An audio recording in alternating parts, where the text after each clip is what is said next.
नगरपालिका में हालिया सभापति बदले जाने से उठे विरोध के स्वर ठंडे भी नहीं पड़े थे कि नगरपालिका के विभागों में किए गए प्रभार परिवर्तन का मामला अब गरमाने लगा है। प्रभारी सीएमओ कमलेश बिजेवार के कार्य व्यवस्था को लेकर निकाले गए आदेश पर स्वास्थ्य शाखा का इलेक्ट्रिकल उपयंत्री प्रीति घरते को प्रभार दिए जाने का कांग्रेस ने विरोध दर्ज किया है और नगरपालिका के सत्ताधारी जनप्रतिनिधियों और प्रशासनिक अधिकारियों की सोच पर सवाल खड़े किए हैं। नेता प्रतिपक्ष योगराज कारो लिल्हारे ने इस मामले में मीडिया से चर्चा करते हुए कहा कि इससे पहले भी ये दायित्व इंजीनियर प्रीति घरते के पास ही था, लेकिन उस दौरान उन पर स्वास्थ्य विभाग में रहते हुए कचरा वाहन की खरीदी में भ्रष्टाचार, नगरपालिका के वाहनों में हुए डीजल घोटाले और नगरपालिका की गिरती स्वच्छता रैंकिंग से उन पर भ्रष्टाचार के आरोप लगे थे, जिसके बाद ही उन्हें स्वास्थ्य शाखा से हटा दिया गया था।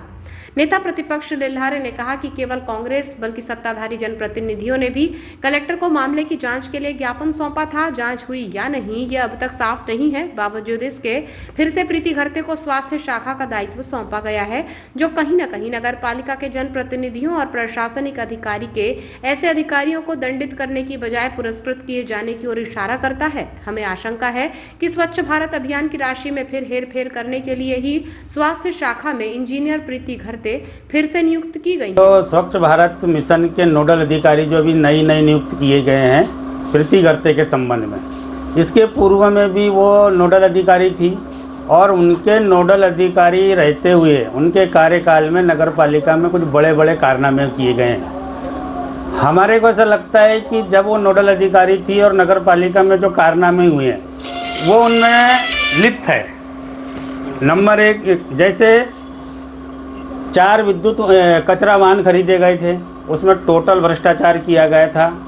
वो कचरा वाहन हमारे निरीक्षण के बाद में वापस किए गए। मुख्य नगरपालिका अधिकारी के द्वारा उनको एक शोकास नोटिस दिया गया था, पर उस पर कोई आज तक कार्रवाई नहीं की गई।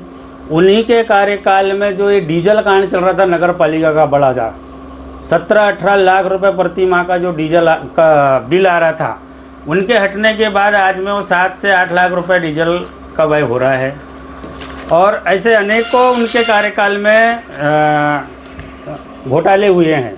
उनके ही कार्यकाल में बालाघाट नगरपालिका की स्वच्छता की रैंकिंग 3 नंबर से 21वें नंबर पे गई स्टेट रैंकिंग पर, और सेंट्रल इस पर 35वें से 73वें नंबर पे गई।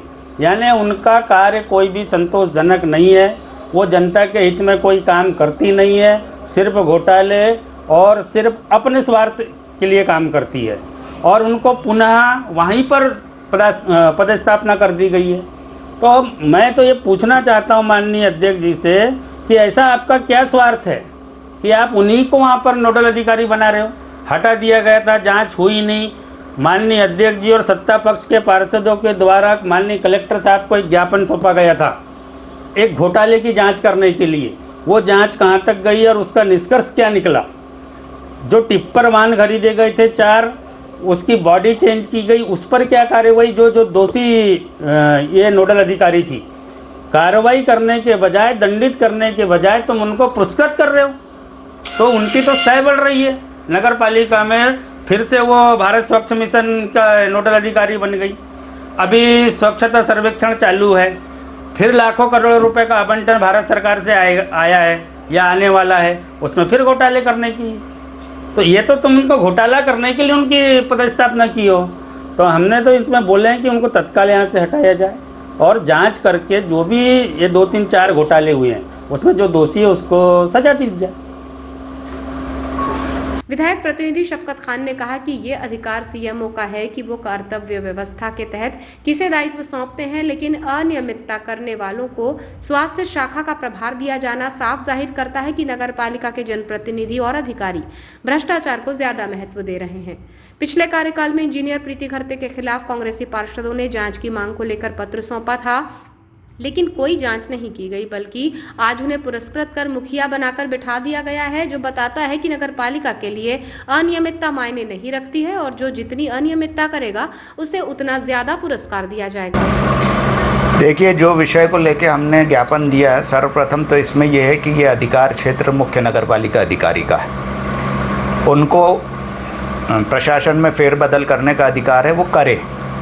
मगर अनियमितताएं वाले ऐसे कर्मचारी को अगर वो प्रभाव में लाते हैं या उनको अधिकार देते हैं तो ये कार्यप्रणाली ये प्रदर्शित करती है कि नगर पालिका का प्रशासनिक अमला और जनप्रतिनिधि किस ओर बढ़ रहे हैं। क्या भ्रष्टाचार को ज़्यादा महत्व दे रहे हैं? वर्तमान परिस्थिति में जो नोडल अधिकारी नियुक्त किए गए वो नोडल अधिकारी पिछली अपने कार्यकाल में ऐसे कई मामले हुए हैं जिसकी जांच के संबंध में पार्षदों द्वारा पत्र लिखे हैं, उसकी अभी जांच रिपोर्ट नहीं आई है, उस पर जांच नहीं कराया गया।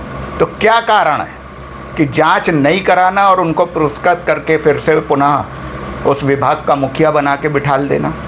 ये प्रदर्शित कर रहा है कि अनियमितताएं नगर पालिका में कोई मायने नहीं रखती। अगर नगर पालिका में जो जितनी अनियमितताएं करेगा उसको उतना पुरस्कृत किया जाएगा।